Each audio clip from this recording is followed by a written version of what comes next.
You know, when you were a kid, you probably spent at least a few lazy afternoons just lying on your back in the grass, right? Just staring up at the clouds. Oh, absolutely. Yeah, just Yeah. waiting to see what shapes pop out. Exactly. You look at this, this completely random, fluffy mass of water vapor, and you just wait. You wait for the shapes to emerge. Right. And suddenly, a totally formless cloud becomes, I don't know, a dragon or like a pirate ship or a face. Yeah, there's that human instinct, Yeah. pattern recognition. Yes. It is an incredibly powerful instinct, this drive to impose a recognizable pattern onto total chaos. But what I find fascinating is if we take that exact same instinct, that relentless human search for hidden shapes and deeper meanings, and we apply it to something completely rigid and literal. Like a map. Right, like a geographical map of a major global metropolis, the results are just, well, they are completely paradigm shifting. They really are. It changes the entire foundation of how we process physical space.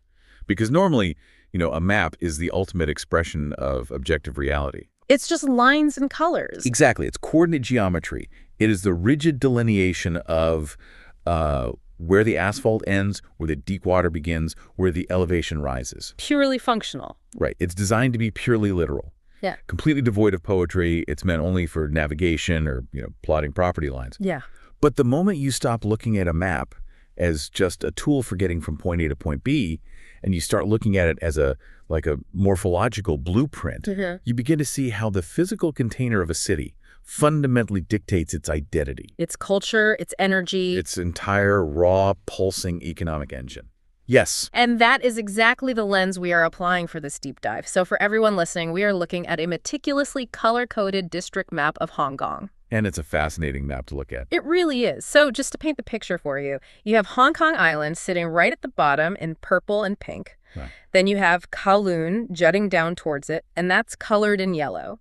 Above that, this massive green expanse of the new territory stretching way up to the north.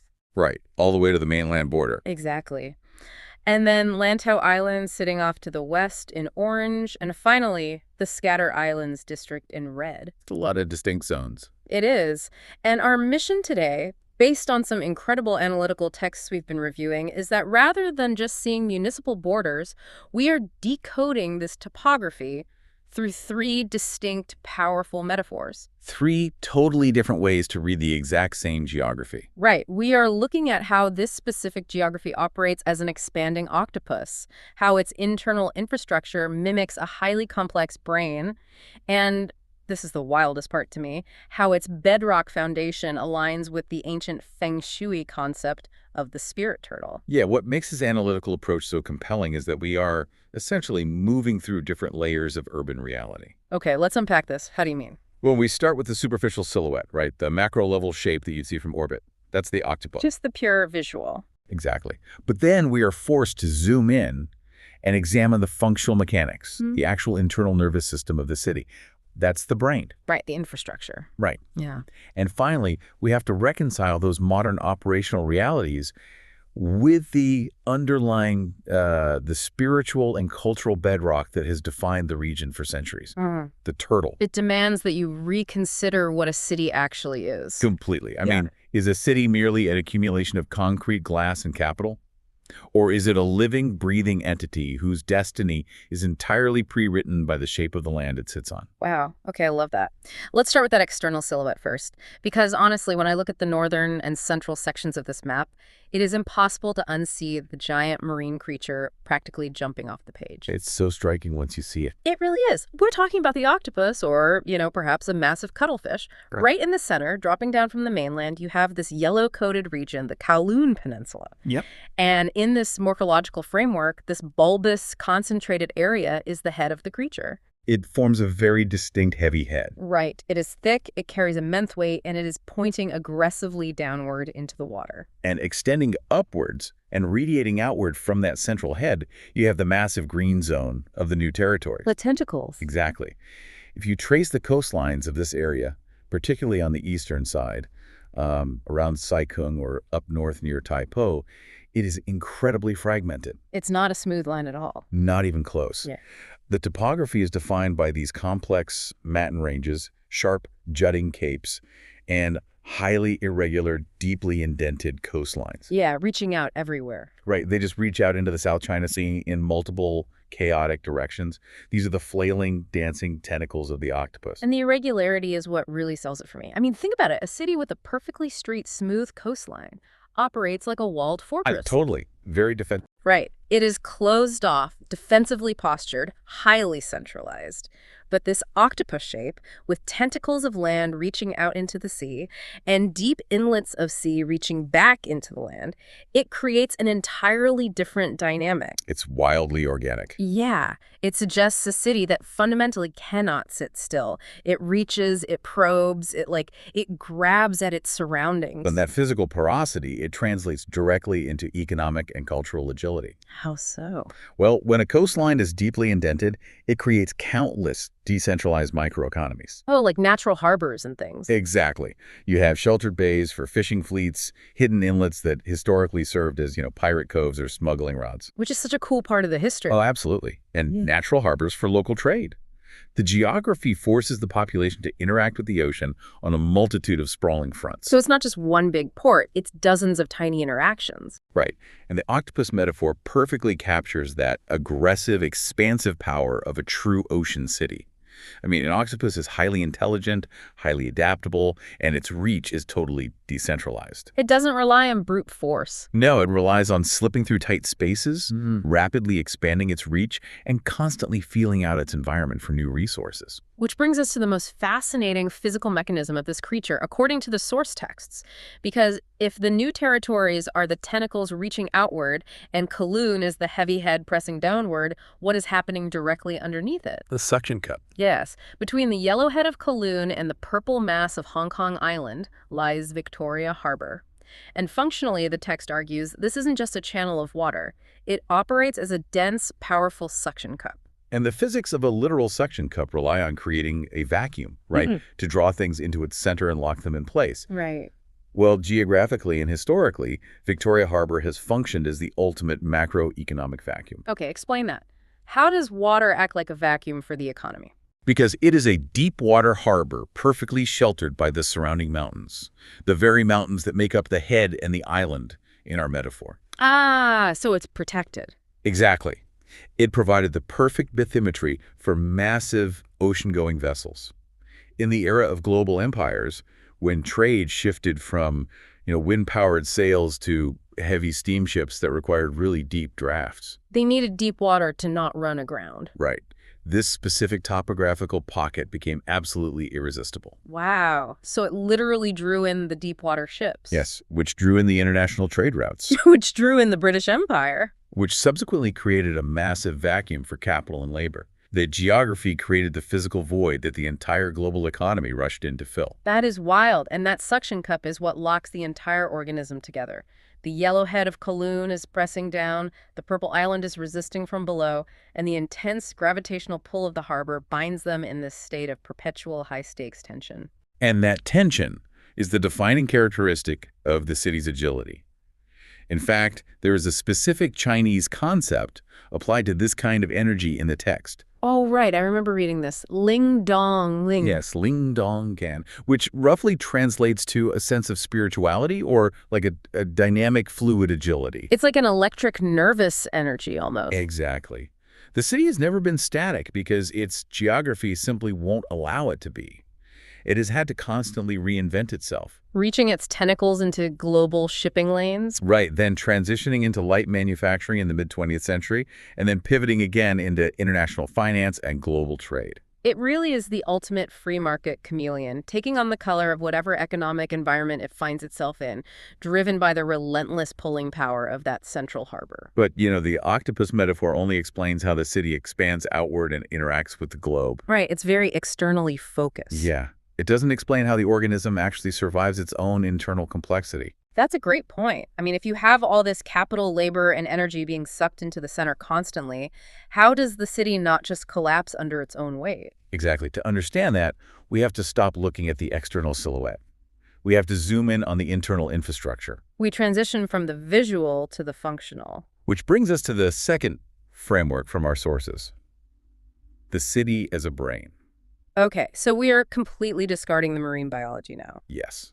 We are now looking at the internal topography and the civil engineering through the lens of a massive cerebral cortex. This is where we bring in that architecture and urban planning expert perspective, right? Precisely. Because Hong Kong is so severely physically constrained by the ocean and those steep, unyielding mountains, it could never develop a sprawling, logical grid system.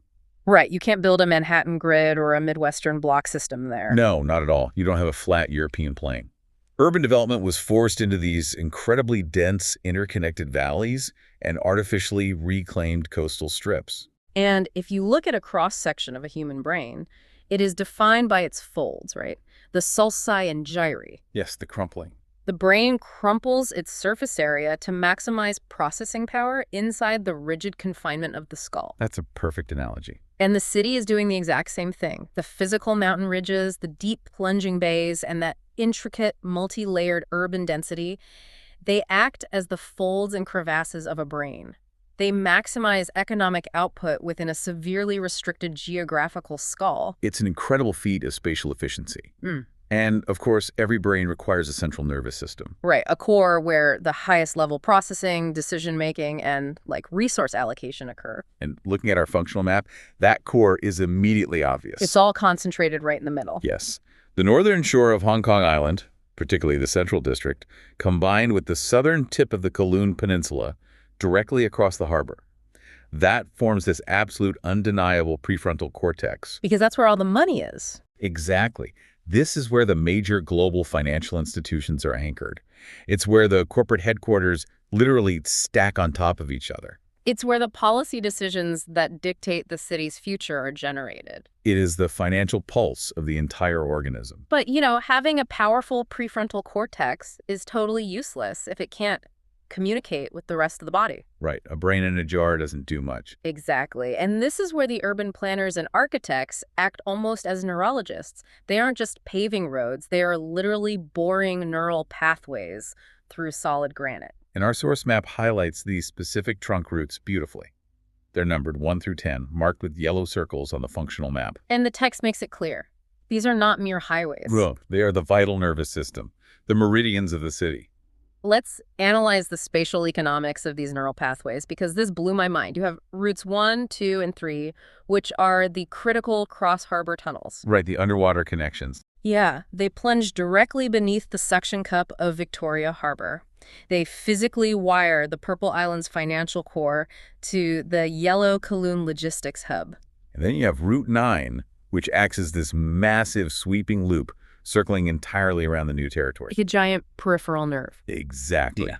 These routes are what transform a scattered archipelago of isolated rocks into a single, cohesive, conscious entity. They transmit the signals. Yeah. And in a global financial center, those signals are what? They're human capital commuting to the towers every morning. Right, the workforce. They're digital data flowing through fiber optic cables laid right alongside the asphalt, and they're physical goods moving from the ports to the borders. The central nervous system generates the command, and these arterial routes instantly transmit that intent all the way out to the nerve endings. Out in the remote green zones of the new territories, or all the way across the water to Lantau Island. But, and this is a huge but, we have to view this through the lens of extreme vulnerability. Right, the architecture expert's warning. Yeah. The physical constraints that forced this network to be ruthlessly efficient. They also made it incredibly fragile. Because there's no backup plan. Exactly. Because you have mountains and water constantly blocking the path, you cannot build redundancies easily. You are forcing the entire lifeblood of a trillion-dollar economy through very specific, highly engineered, and deeply constricted channels. Okay, so think about what that means for a listener. If you are sitting in a traffic jam on one of those major trunk routes, you aren't just in a line of cars. No, not at all. Geographically speaking, you are a data point trapped in a blocked neural pathway. That's exactly what it is. If an accident shuts down Route 3, which is one of the main arteries connecting the Northwest to the harbor, it operates exactly like a biological stroke. That is the precise medical and economic reality of the brain metaphor. It's kind of terrifying when you put it like that. Well, think about what a stroke actually is. It occurs when a blood vessel in the brain is blocked, starving the tissue beyond it of oxygen, which leads to localized paralysis and a lapse in consciousness. So when a major trunk route severs in this topographically constrained city, the financial core cannot transmit its signals to the periphery. The labor force cannot reach the central nervous system. The supply chain freezes. The organism suffers a massive cognitive lapse. Exactly. The high-stress, cybernetic nature of the brain metaphor reveals a city that is characterized by hyperconnectivity, sure, but it is constantly teetering on the edge of systemic paralysis. It is such a fast-paced, terrifyingly modern way to view a city. It implies that the city's identity is defined entirely by speed, high-frequency transactions, and the relentless optimization of its infrastructure. It's pure modern capitalism mapped onto geology. Right. But just when you start to view the map as this pulsing, anxious motherboard, the source material forces us to pivot completely. It really does. It's structural whiplash. Because beneath the cybernetic brain and beneath the sprawling octopus lies something far older, far slower, and infinitely more stable. We have to strip away all that asphalt and the fiber optics. Yes. We have to look at the deep geological time and the cosmic order that defined this landmass for centuries, long before the first skyscraper was ever built. And that shifts us to the third framework, the cultural and feng shui lens of the spirit turtle. Specifically, the text refers to the Luoshu spirit turtle. Okay, so we are no longer discussing nervous energy or aggressive capitalist expansion. Not at all. We are looking at the ancient Chinese philosophical pursuit of enduring stability. And when we apply the anatomy of the turtle to our color-coded map, a radically different narrative of the city emerges. Okay, let's map the ancient beast for the listener. Over on the western edge of our map sits the large orange-colored landmass of Lantau Island. Right. In this paradigm, Lantau acts as the turtle's head. And functionally, it looks like a massive head stretching out defensively, actively guarding the mouth of the Pearl River estuary. It is positioned exactly as a sentinel, watching the approach from the sea. And moving inland, that massive green expanse of the new territories, which, remember, we previously saw as chaotic flailing tentacles. Right, the octopus parts. Yeah, that same landmass is now reinterpreted as a thick, solid, protective turtle shell. And functionally, it forms a massive geographical barrier against the northern mainland, shielding the inner prosperity of Kowloon and Hong Kong Island, nestled securely beneath it. And what about the feet? The scattered islands to the south, the red zones, and the southern jagged edge of the main island itself, they become the turtle's paddling feet, just floating effortlessly and steadily in the South China Sea. It fits perfectly, but I have a question. Why a turtle? What do you mean? Well, if we are talking about ancient cultural projections, there are dragons, tigers, phoenixes. Why does projecting a turtle onto this specific topography carry such profound weight in the text? To understand that, you have to really understand the mechanics of feng shui and the specific cultural symbolism of the Luoshu square. Okay, walk me through that. So, in traditional Chinese cosmology, the turtle is one of the 4 celestial animals. It universally represents longevity, endurance, and immense stability. Because they live forever and have a hard shell. Exactly. But it goes deeper. The Luoshu square itself is an ancient mathematical grid. It's a 3x3 magic square where the numbers in every direction, horizontal, vertical, diagonal, they all add up to 15. Oh, wow. I didn't know that. Yeah. And mythologically, this supreme symbol of mathematical and cosmic order was discovered inscribed on the shell of a spirit turtle emerging from a river. So the turtle isn't just an animal, it's the literal carrier of universal order. Yes. It carries order amidst the chaos of the natural world. That is so profound. And it ties directly into the foundational principle of optimal feng shui settlement planning, which is summarized as back to the mainland facing the sea. Back to the mainland, facing the sea. Right, because feng shui literally translates to wind and water. Right, I've heard that before. And the goal of feng shui is to harness qi, or life energy. Wind disperses qi while water retains it. Oh, interesting. So wind is bad, water is good in this context. Exactly. Therefore, an ideal city must have a solid backing, usually mountains to the north, to block the harsh winter winds and, historically defend against northern invaders. The shell. The shell. And it must have an open front, facing south towards the water, to invite warmth, trade, and the accumulation of wealth. The head and the feet paddling in the water. Yes. Looking at the map, Hong Kong embodies this geometry flawlessly. The shell of the new territories provides that impenetrable backing, the solid mountain barrier connected to the vast Asian continent. It blocks the wind. And the head and feet face outward into the open ocean, gathering the water and the wealth in that central harbor. This is where geography literally becomes destiny in the ancient mindset. I love that phrase. Geography becomes destiny. Because by projecting the spirit turtle onto this specific arrangement of mountains and water, the city isn't just a random collection of hills and bays anymore. Right, it has purpose. It is geographically ordained for long-term endurance. The cultural desire for safety, stability, and carrying order is perfectly validated by the physical landform.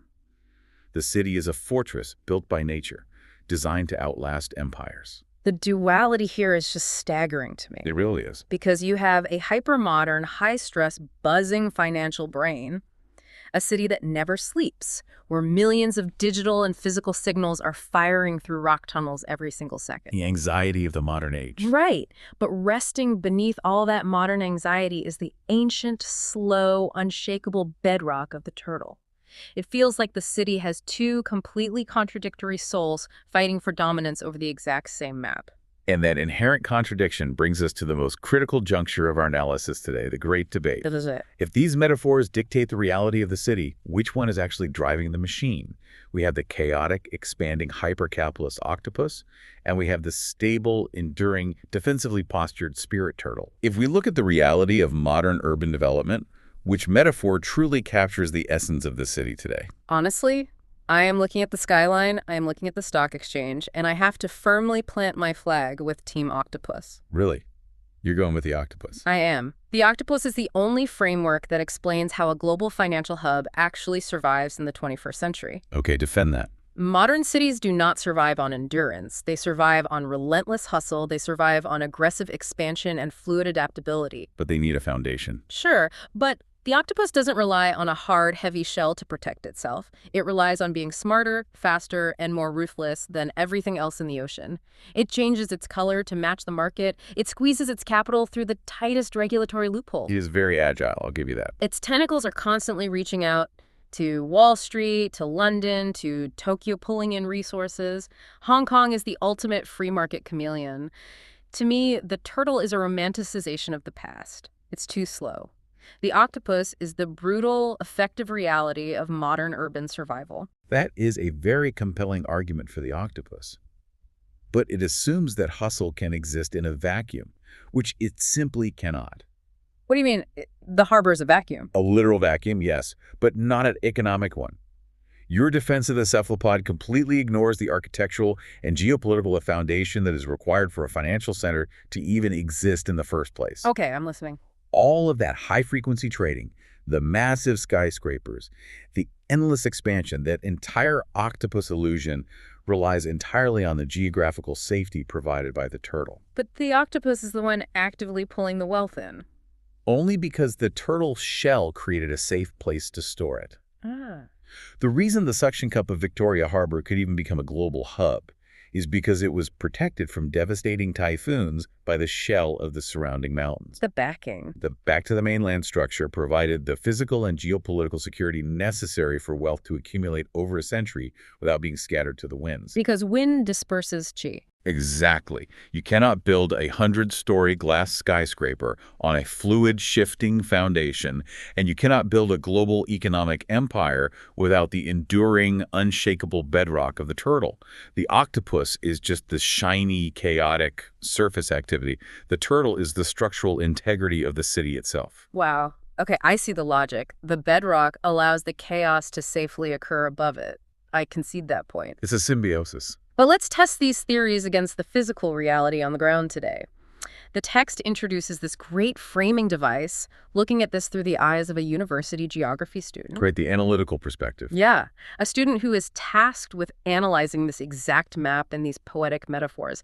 They read about the boundless octopus and the internal turtle, but then they look at the hard historical data of spatial development. And they find the contradictions. Exactly. Where do these elegant metaphors violently clash with the pavement? Well, a critical geography student would immediately identify the glaring contradictions between the poetry of the metaphors and the ruthless mechanics of urban planning. Give me an example. Take your octopus argument. The visual implies infinite expansion, fluidity, a creature that can reach anywhere, right? Yeah, slipping through the cracks. But our student overlays the functional brain map with its numbered trunk roots onto the octopus and realizes the city is not fluid at all. Oh. Right. The resources are terrifyingly bottlenecked. Precisely. The octopus says, I can move in any direction. But the physical infrastructure of the brain says, no, you must go through route 1, 2, or 3, you must pay a toll, and you must sit in a highly engineered chokehold. The lived reality of the urban planning severely contradicts the perceived freedom of the visual shape. The student would conclude that while the city projects the image of an agile octopus to the global market, internally, it operates as a severely constricted, highly vulnerable nervous system. And to be fair, the turtle metaphor falls apart just as quickly when you look at the history of civil engineering. Because the entire premise of the spirit turtle implies a perfectly balanced, naturally ordained protection. It assumes the shell and the feet are sacred, unchangeable forms that have existed for millennia to carry cosmic order. But modern capitalism does not respect ancient shapes. No. It actively destroys them to create more capital. Which brings us to the massive aggressive history of land reclamation. Yes. For over a century, the city has been literally pouring millions of tons of concrete and sand into Victoria Harbor to expand the coastline. To build new business districts, lay down airport runways. Exactly. And from a geographical perspective, they're literally altering the suction cup. They are narrowing the harbor, fundamentally changing the bathymetry that drew the ships in the first place. And they are hacking at the feet of the turtle to build housing estates and shaving down the shell to quarry rock. The ancient feng shui shape isn't enduring. It is being physically rewritten by bulldozers. Which raises an incredibly profound question for the future of the city. What's that? If a city's power, identity, and stability are derived from its geographical shape, whether it's the vacuum of the octopus or the feng shui balance of the turtle, what happens when human engineering alters that map so drastically that the original shape ceases to exist? That is a chilling thought. Let's extrapolate that into some future predictions based on the urban planning data. Okay. Look at the orange area on our map, Lantau Island. The head of the turtle. Right. In the turtle metaphor, that is the watchful head of the beast. Historically, it's been a quiet, mountainous region dotted with monasteries guarding the estuary. Very tranquil. But modern development plans are aggressively targeting Lantau. They're talking about massive infrastructure projects, artificial islands, transforming it into a new, buzzing economic hub. A completely new metropolis. Yeah, and if you execute that urban plan, the topographical metaphor completely shatters. It does. If the quiet, watchful head of the turtle suddenly becomes a hyper-developed, glowing metropolis of its own, it completely throws off the ancient feng shui balance. The sentinel guarding the gates becomes a massive center of gravity itself. The energy of the city fundamentally shifts westward. And consider the brain metaphor in the future context. We talked about how the internal trunk routes, those vital neural pathways 1 through 10, connect the isolated parts of the city to its central core. The internal nervous system. But what happens when you introduce massive, high-speed rail lines and mega engineering projects like the Hong Kong-Zhuhai-Macau Bridge? Wow. You are no longer just wiring the internal folds of the brain together. You are plugging the brain directly into the mainland, into massive tech hubs like Shenzhen. That is the ultimate structural shift. Right. Because if you build massive neural pathways outward across borders, the isolated brain of the city ceases to be an independent organism. It risks becoming just a single node. Exactly. A localized ganglion within a vastly larger regional nervous system, the Greater Bay Area. The commands and the financial pulse might no longer originate solely from the prefrontal cortex of Central and Kowloon. The signals might come flowing down the neural pathways from a much larger, more powerful brain across the border. The physical topography literally alters the functional hierarchy of the city. It's like watching the real-time evolution of a species. But instead of taking millions of years of natural selection, it's playing out in concrete, steel, and policy over a few decades. It's breathtakingly fast. Humans move so fast that we physically reshape the ancient containers we live in, and in doing so, we reshape our own economic and cultural DNA. Because geography is never truly static. Yeah. The bedrock moves slowly, sure, but the human interpretation and manipulation of that bedrock is constant. Well, we have covered an immense amount of ground today, pulling back layer after layer of this map. We really have. We started by looking at the pure visual silhouette, seeing an expanding, relentless octopus reaching out with its decentralized tentacles from the heavy head of Kowloon into the jagged coastlines of the new territories. Holding its economic empire together with the deep water suction cup of Victoria Harbor. Exactly. Then we discarded the exterior and examined the internal engineering. identifying a calculating, hyper-efficient neural brain. Right. We map the valleys as cortical folds and trace the vital trunk routes acting as a nervous system. Pumping human capital and data from the financial core out to the extremities, revealing the immense, high-stress vulnerability of a system entirely dependent on spatial chokeholds. And finally, we dug down to the spiritual bedrock, finding the eternal Luoshu spirit turtle. We saw Lantau guarding the west, the new territories forming an unshakable shell facing mainland, offering a profound sense of feng shui stability. Carrying cosmic order through centuries of chaos. A stability that we realized is in a constant violent tension with the aggressive growth of the octopus and the rapid firing of the urban brain. And recognizing these overlapping metaphors is crucial, I think, because it helps you understand the hidden forces shaping the environment you interact with every day. You can't unsee it. The layout of a city is never an accident. It is a negotiation between the ancient shape of the earth and the modern demands of capital. So, to everyone listening, the next time you are sitting in a traffic jam on your morning commute, or you pull up the GPS map on your phone to find a route across town, I want you to look closer at those lines. Look past the asphalt. Don't just see a municipal border or a frustrating bottleneck. Look for the living organism beneath the map. Ask yourself, what is the shape of the city you live in? Does it expand like an octopus? Is it fortified like a turtle? Where is its prefrontal cortex, and what happens when the neural pathways you are driving on get pinched? Understanding the morphology of your city fundamentally changes how you experience your place within it. It really does. But it also leaves us with one final, deeply provocative question to consider.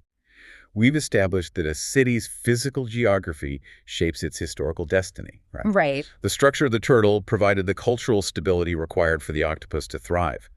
But if our identity, our economy, and our soul are inextricably tied to the natural geography we inherited, what happens when we pour enough concrete into the sea to erase that geography entirely? If we reclaim so much land that the octopus loses its tentacles, if we alter the harbor so much that the suction cup loses its vacuum, or if we hack away the mountains until the turtle loses its shell, do we accidentally alter our own destiny when we erase our map? it's a heavy question. It is a wild thought to leave you with. You start out just staring at a map, waiting for shapes to emerge like clouds in the sky, and you end up questioning the very soul of the concrete beneath your feet. Thank you so much for joining us on this incredible deep dive. Keep looking for the hidden shapes out there, and we'll catch you next time.